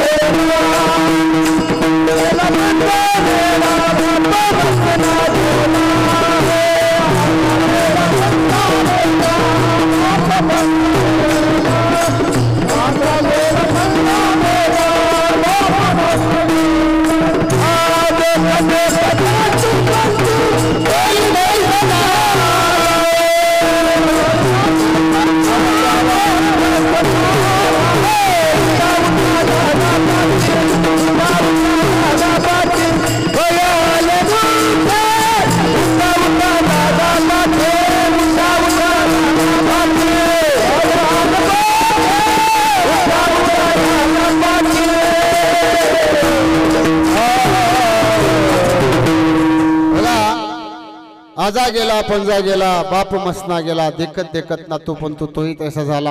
ह्या कलियुगामध्ये नातू चाललाय म्हणले कसा चाललाय म्हणले व्यसनी झाला 16 17 18 वर्षाची मुलं म्हणले नको त्या व्यसनाला लागल्यामुळं त्यांना भान राहिलं नाही. एखाद्याला सांगायला गेलं बाबा तुमचा मुलगा ह्या ठिकाणी दारू पितोय तर ती आई काय म्हणते आमचा मुलगा दारू पित माझा बाळ चांगले. अरे ज्या मुलाने आपल्या पायावरती नतमस्तक होते तो मुलगा आपल्या मस्तकावरती पाय दिल्यानंतर आई वडिलांना कळत असतं. बघा असो या ठिकाणी म्हणले परमार्थ आणि बाबा अधर्म ह्याच्यात फरक आहे. म्हणले चांगलं कर्म करा, गरीबाला मदत करा, बाबा शेजारी उपाशी असेल त्याला दान करा, 2 भाकरी द्या म्हणजे हाच परमार्थ आहे. कुणाचे म्हणले वाईट बघू नका, निंदा करू नका म्हणले कुणाचे. बघा या ठिकाणी त्या 13 दिवस झाले आणि हे 16 दिवस झालं की आत्म्याचा प्रवास चालू झाला. 48 दिवस म्हणले 13 आणि 48 दिवस 61 झाले की एक वैतरणा नावाची नदी येते आणि त्या नदीमधने आपल्याला प्रवास करायचा. पलीकडच्या बाजूला स्वर्ग आहे म्हणले. मग 48 दिवस झाला अलीकडच्या बाजूला आलो आपण. 61 दिवस झालं आणि 1000 कोसाची नदी आहे त्यातने आपल्याला प्रवास करायचा. ती नदी नरकाची म्हणले.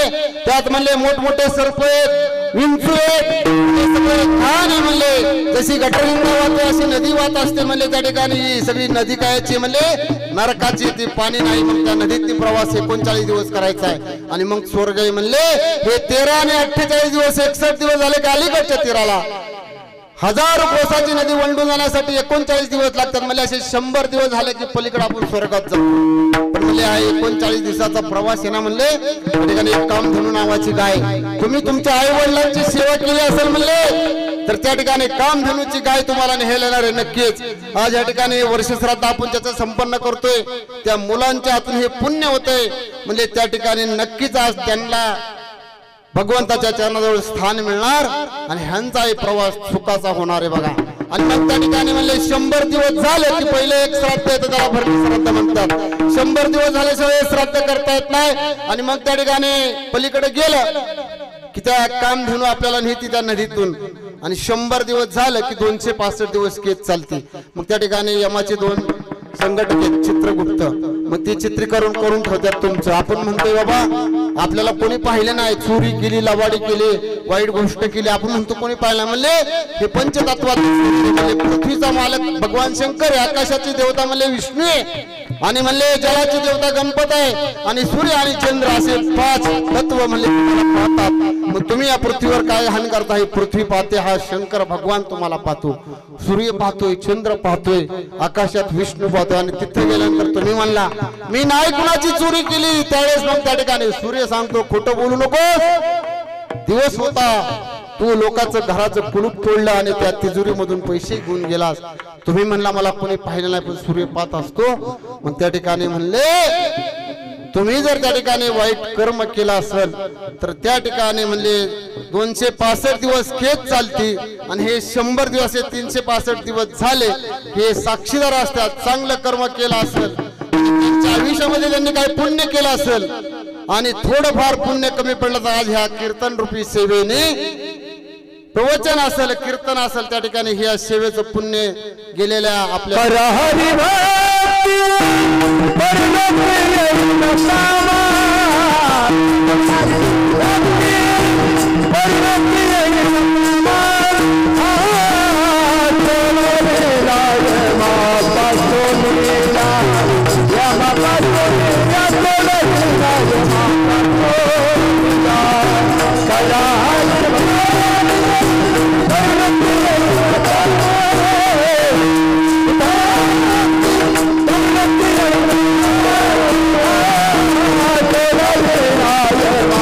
Hasta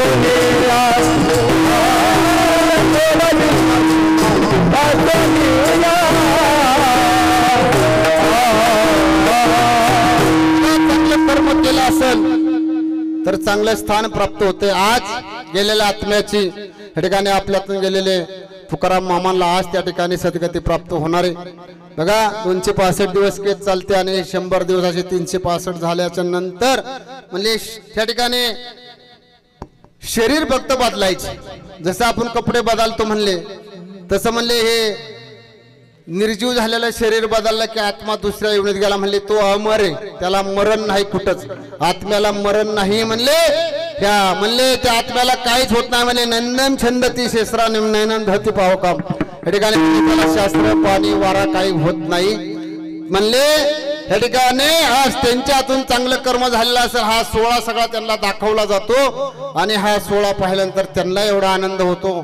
मग त्या यमाच्या दंडक असतात ते असतात यम म्हणले मुक्ती लोकात गेल्यानंतर चांगलं काम केलं, चांगली मुलं जन्माला घातली म्हणून आज या ठिकाणी ज्या मातेच्या पोटी तुम्ही जन्माला आलात ते माता पिता त्या ठिकाणी त्या वडिलांचं श्राद्ध करत असते। बघा या ठिकाणी सर्वांनी हात वर करा, या ठिकाणी भजन करायचं नाही, 5 ते 10 मिनिटांमध्ये हात वर करा सर्वांनी।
साथीचा कन्या पुत्र साथी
दैवा पर नाही. तुकाराम महाराज म्हणतात कुळाला जन्माला येणारी मुलं जर चांगली निघाली त्यांनी गीता भागवत श्रवण केलं तर म्हणजे आशांचं त्या ठिकाणी मला बाबा त्यांची सेवा करायला काय त्या ठिकाणी वाटणार नाही.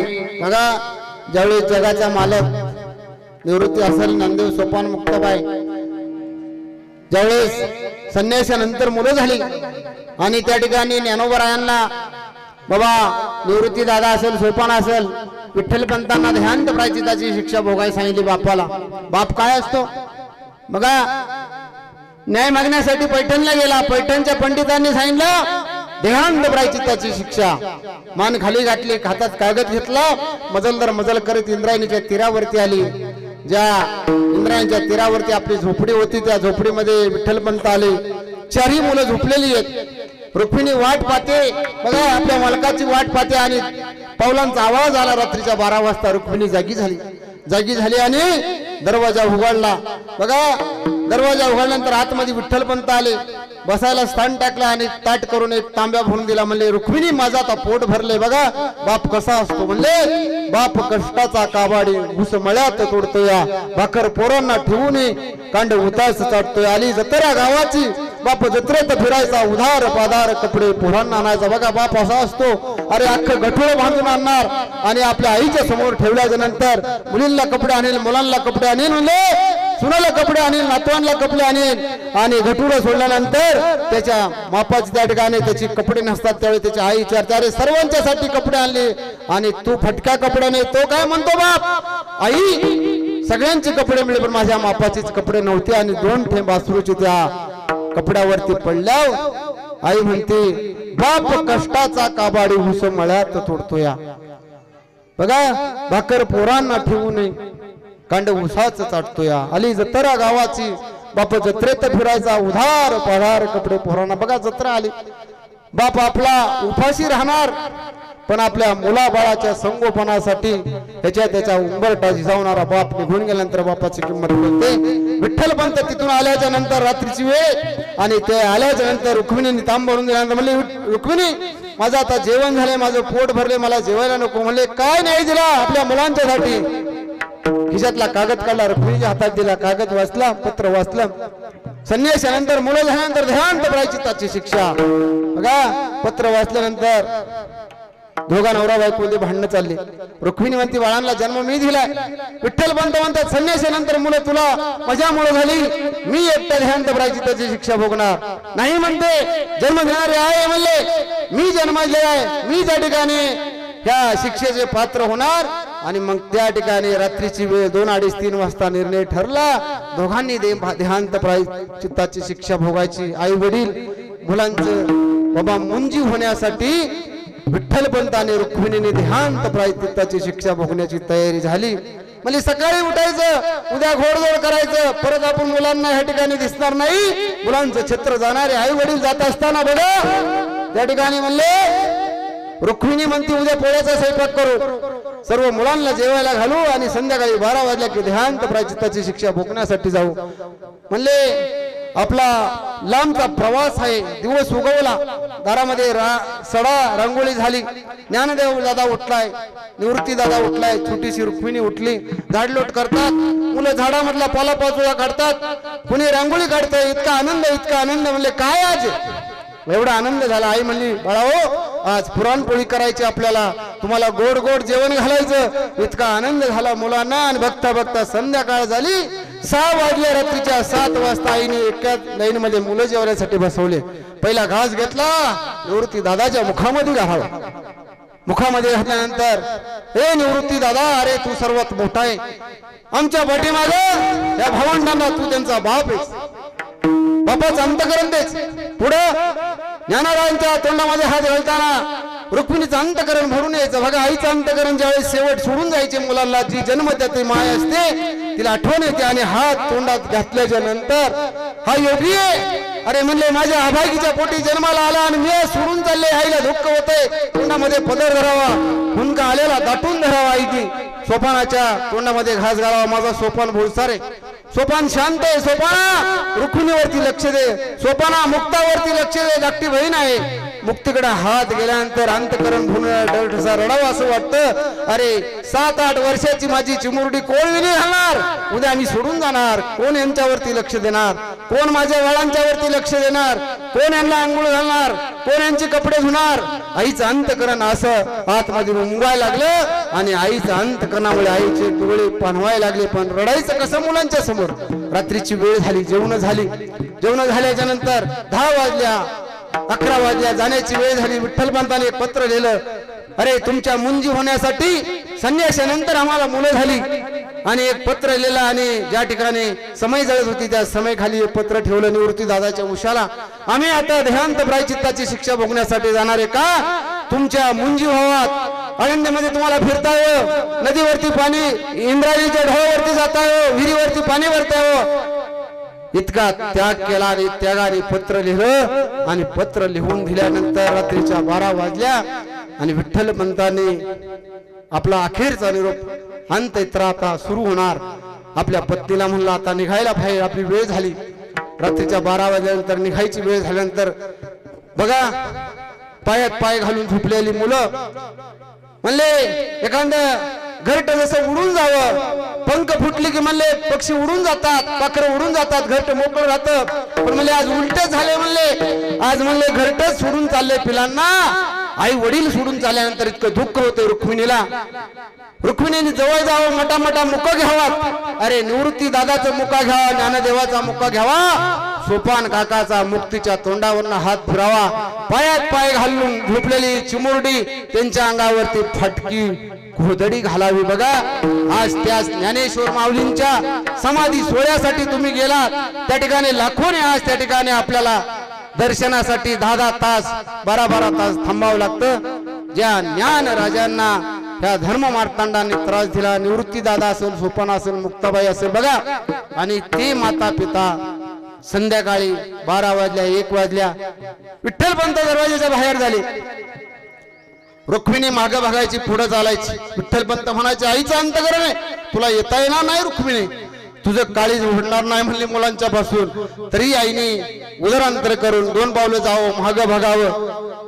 असं करता करता 2:30-3 वाजल्या. विठ्ठलपंतांनी सांगितलं इथे का जाऊ. बघा म्हणले ज्याच्या नावाने कुंकू लावले मी मागे राहून थांबणार काय. म्हणून त्या ठिकाणी रुक्मिणीने विचार केला, ज्याच्या संग आयुष्य काढलं तो माझा कुंकवाचा धनी मला जर सोडून चालला असेल, त्याच्या पोटी संताने निर्माण झाले म्हणले. आणि आज देहांत प्रायश्चित्ताची शिक्षा म्हणले त्या एकट्याने भोगण्याची मी त्या ठिकाणी तयारी केल्याने दोघेही नवरा बायको निघाली. बघा आणि इंद्रायणीच्या ढोळामध्ये दगडी बांधल्या आणि नवरा बायकोनी ध्यान प्रायश्चित्ताची शिक्षा कोणासाठी भोगली, आपल्या मुलांचं चांगलं होण्यासाठी. बघा म्हणले जोपर्यंत ह्या संसार रूपी खडकावरती चंदन रूपी बाप उगळतो आणि तो चंदन हसत असतो आणि म्हणतो ए खडका तुला लाज कशी वाटत नाही, चंदना तुला लाज कशी वाटत नाही, हा खडक संसार रूपी खडक या चंदनाला हसतो, चंदन रूपी बाप म्हणतो अरे मी जरी उघडलो प्रत्येकाच्या कपाळावरती जाऊन शीतलता थंडाई देतो. संसार रूपी निरंजन मध्ये जाणारी तुमची माझी म्हणजे आई, ती आईला ही संसार रूपी निरंजन हसते. त्यावेळेस ही वात काय म्हणते तिला, अगं संसार रूपी निरंजनाला म्हणते मला जरी चटके बसले भाजले तरी माझ्या प्रकाशामध्ये हे सर्व जग राहते, हाच मला आनंद आहे. बघा आई वडील आपल्या हातापायाला चटके घेतात, एक वेळेस अन्न नसेल बघा मुलं मोठी व्हावात म्हणून त्यांच्यासाठी अहोरात्र काबाड कष्ट करून निघून जातात. आणि वय झालं की ह्या कलियुगामध्ये म्हणले आई रे बैमान दुनिया, आई रे म्हणले आई रे बैमान दुनिया, आई रे म्हणले आई बापाचं हेतू काय होता की मुलाला मोठं करायचं, नोकरीला लावायचं, जमीन जमला घेऊन ठेवला, हे सर्व त्या ठिकाणी घेऊन ठेवला असताना पोराला वाटलं की मला आयती इस्टेट मिळले म्हणून पोरगा नादान झाला. बायको मिळाली म्हणले, पंख मिळाले की त्या ठिकाणी उडून गेला. बायको म्हणले तुमचे आईबाप असेल तर मी घरामध्ये राहणार नाही. बघा अशी म्हणणारी बायको असते ना, ती सुने, त्या सुनाला सुद्धा मला सांगायचे अरे तुझ्या पण घरी आई वडील आहेत, तू जर गावाला गेली माहेराला तुझ्या आईने जर सांगितलं तर तू तुझ्या भाऊजाला म्हणते तू काय तुझ्या घरून आणलंय का, आणि तुझ्या सासऱ्याला तू तुझ्या घरून आणलंय का. अरे जे आपले माहेरचे आई वडील आहेत तेच आपले सासरचे आई वडील म्हणले, हेच दवैत म्हणले नका जाऊ तीर्थाचे आई वडील आहे घरी काशी. जोपर्यंत आई वडील आहेत तोपर्यंत म्हणले चरणाजवळ लीन व्हा म्हणले. काशी केली मथुरा केली, केली मी द्वारका, जगात देव नाही आई बापा सारखा, आई बापा सारखा देव कुठंच नाही, म्हणून कुठेही बोंबलत फिरू नका, कुठल्याही देवाला जाऊ नका. वारीला चालला असेल घरी आई आजारी असेल म्हणले माघारी आणि त्या आईची सेवा करा, त्याच्यातच म्हणले भगवंत आहे. आईच्या चरणाजवळ बापाच्या चरणाजवळ अनेक तीर्थ म्हणले त्या ठिकाणी आले. भक्त पुंडलिकाने आई वडिलांची सेवा केली, वैकुंठीचा देव त्या ठिकाणी पत्नी चुकली म्हणून रूप घेऊन आला. पुंडलिकाला म्हणतोय पुंडलिका रे किती वेळ झाले या दलदलीमध्ये मी उभा आहे. त्यावेळेस पुंडलिक सांगतो मला काय घेणे, मी ज्यांची सेवा करतो ते माझे माता पिता धन्य आहेत. म्हणून त्या ठिकाणी देव म्हणतो अरे किती वेळ उभा म्हणून वीट विरखावली आणि योगी 28 विठेवरी जगाचा मालक ब्रह्मांडाचा मालक आई वडिलांची सेवा पाहिल्यानंतर तिथंच थांबला आणि त्या विटेवरती उभा राहिला. एवढं जर पुण्य आई वडिलांच्या पदरी असेल तर आपण कशाला येण्यासारखं सैरा वैरासारखं फिरायचं. म्हणजे मृगाची अंगी कस्तुरीचा वास असे ज्याचा ते असं नसे ठावा. म्हणले मृगाच्या बिंबीमध्ये कस्तुरी मुरे इकडे तिकडे धावतोय त्याला माहित नाही, तसं तुम्हाला पण तुमचं तुझ्यापाशी आहे म्हणले पण तरी तू जागा चुकला अशी. म्हणले आपल्याजवळ सगळं आहे, आई वडिलांची सेवा केली सगळंच या ठिकाणी प्राप्त होणार आहे. म्हणले कुठं जायचं नाही म्हणले सोडून या गेले बाबा आम्हाले करांना, सोडून या गेले बाबा आम्हाले करांना, बाबा बाबा बाबा बाबा म्हणू मी कुणाला, बाबा तुम्ही आमच्यासाठी कष्ट केले फार, सोडून या गेले बाबा सारा परिवार. लेकी सुना रडत बसती काना कोपऱ्याला, लेकी सुना रडत बसती काना कोपऱ्याला, सोडून या गेले बाबा आम्हाले करांना. बघा एकदा सोडून गेलेले आपले आई वडील परत मिळणार नाही. असो ज्यांचा आपण आज या ठिकाणी हे प्रथम पुण्यस म्हणून वर्षश्राद्ध या ठिकाणी संपन्न करत आहेत ते कैलासवासी वैकुंठवासी तुकाराम दादा दगडू फुले. बघा या ठिकाणी कष्टाने संसार केला, 8-8, 10-10 बैलाचा नांगर हाकणारी ही माणसं, नांगरघटी माणसं, दगडासारखी माणसं, पण त्यांनी आपली मुलं घडवली. बघा स्वतःला झिजवलं, स्थावर इस्टेट जाग्यावर ठेवली. माणसाला या कलियुगामध्ये 1-2 गुंठ जागा घ्यायची म्हटलं तर त्याला आयुष्य घालवं लागते, घर बांधला म्हणायचं तर आयुष्य घालवं लागते. पण आपल्या वाडवडिलांनी आपली जमीन आपली इस्टेट जाग्यावर ठेवली, हेच त्यांचं म्हणायचं मोठं. आपल्यावरती कृपा छत्र आहे। या ठिकाणी ते निघून गेल्यामुळे 1 वर्ष झालं आणि 1 वर्षाने आज त्यांचे या ठिकाणी प्रथम पुण्यस्मरण या ठिकाणी आपण साजरं करत आहे। म्हणले कोळी कन्या पुत्र आपण अभंगच तो घेतला, आपुले येता जो असे जागता धन्य माता पिता तयाची। आईची कुल धन्य असली मुले आईच्या पोटी चांगली जन्माला आली की आई वडिलांचा उद्धार करतात। पेताड खाताड जन्माला आले तर त्याला असलं सुचत नाही, पैसा कुणाकडे नाही। अरे लय पैसेवाले जगामध्ये कोट्याने पैसा आहे, ले मरावे कोट्यान कोटी रडावे कोणासाठी। तर मी मगाशी सांगितलं कुळाच्या उद्धाराने जन्म झाला, कुळाचा उद्धार झाला तर म्हणले तो उदार अंतकरणाचा मुलगा जन्माला येतो। तसं या ठिकाणी बघा तुकाराम दादा आपल्यातले निघून गेल्यानंतर दुःख होणं साहजिक आहे। त्यांच्या पाठीमागे त्यांची पत्नी शांताबाई तुकाराम फुले, मुलगे 2 आहेत रवींद्र तुकाराम फुले। रवी भाऊ सगळ्यांच्या परिचय झाला आपल्या पंचक्रोशीमध्ये, स्वतःला वाहून घेणारे।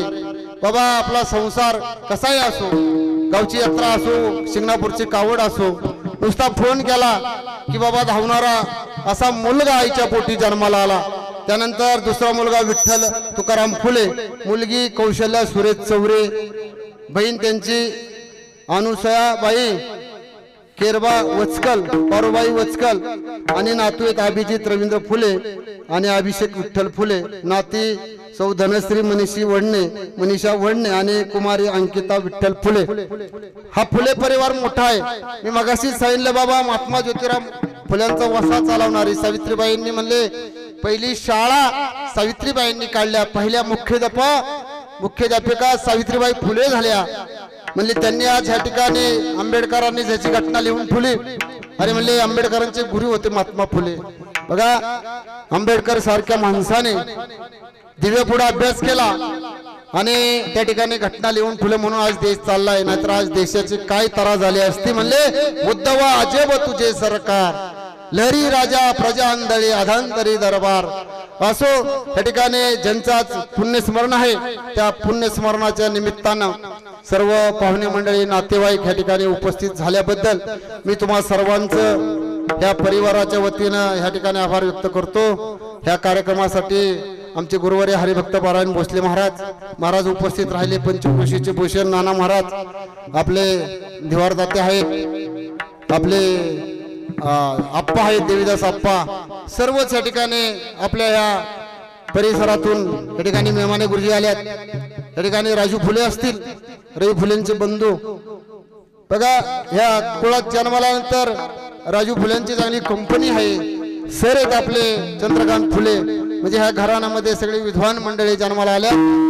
असंच आई वडिलांचं कार्य पार पाडावं अशी या ठिकाणी आणि ईश्वराने त्यांना चांगलं स्थान द्यावं। या ठिकाणी घरातल्या सगळ्यांनी या ठिकाणी आता आरती होईल, सर्वांनी यायचे, मुली असतील जावई असतील। पांडुरंगाची आरती घ्यायची, पांडुरंगाची आरती घ्यायची म्हणजे घेतो ना आपण, घेतल्यावर सांगतो तुम्हाला। हा म्हणायचं निवृत्ती ज्ञानदेव सोपान मुक्ताबाई